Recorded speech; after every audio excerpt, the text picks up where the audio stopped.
Does the love of nature die in the dead of winter? Recent science is discovering interesting connections between humans and nature. While the dead of winter is lifeless, over most of the year, nature is energetic, growing, or changing. We feel a closeness and belonging as cycles unfold, from budding leaves and birthing young in the spring, through autumn color and migrating waterfall in the fall. Then comes the dead of winter, when for a time, the vibrant natural energy is buried under the snow. Well, it's the middle of winter. I'm out on a trail cutting some fresh trail and some fresh fallen snow.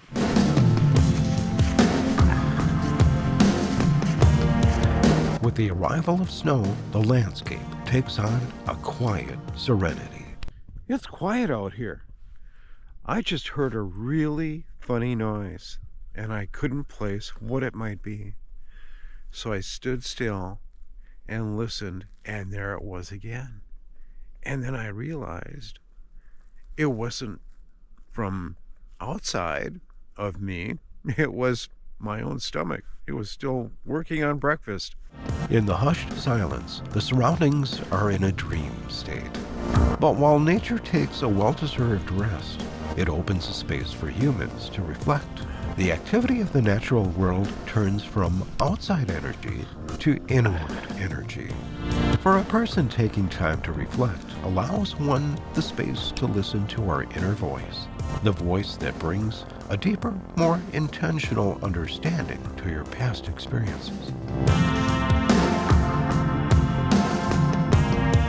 The wild animal world shares many similarities with mankind on a biological level.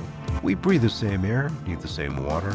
Our eyes see the world with light from the sun and feel the world through similar neural networks. We use food for energy. We share deep instincts for mating, reproducing, and nurturing our young. Perhaps humans learned about sex from wolves. Wow, that was kind of a disturbing thought. On a social level, both animals and people communicate and have defined social structures. It's through observing animals that we've learned how to form community. In cognition, our commonalities include having memory, an ability to learn, to navigate the land, adapt to change, and solve problems. Biology of the wild world is very much like you. Of the few differences, the most impactful are man's high degree of reason and language.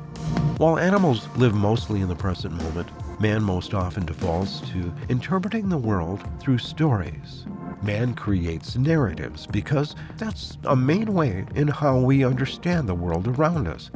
It's reason and language that put humans on a different wavelength, and often a conscious effort is needed to interpret our surroundings directly, without our mind acting as the middleman. That direct connection is seeing nature as the natural world really is. Perhaps the biggest benefit nature provides man are the moments of awe, inspiration, and peace, of experiencing our existence at its most basic level, which is simply setting aside our stories and living for a moment purely in the present. Perhaps the second greatest benefit of nature-human connections comes from nature being man's greatest teacher. Nature informs our narratives. Mankind has been inspired by nature in countless ways. Some examples are when we observe birds in flight and learn how to overcome gravity and travel through the air. Building things. The world's first engineers came to be in nature. Honeybee honeycombs, elaborate ant colonies, birds weaving nests, and beavers constructing dams. Man likely learned from animals about food, what was good to eat and what to avoid. In science, the natural laws of the universe are defined by nature. Motion, energy, gravity, thermodynamics. Nature teaches how interdependence among all living things is vital to life itself. Many of nature's natural attributes were the inspiration to mechanically engineered tools that man invented and uses every day. all the wonderful colors and patterns of feathers and fur.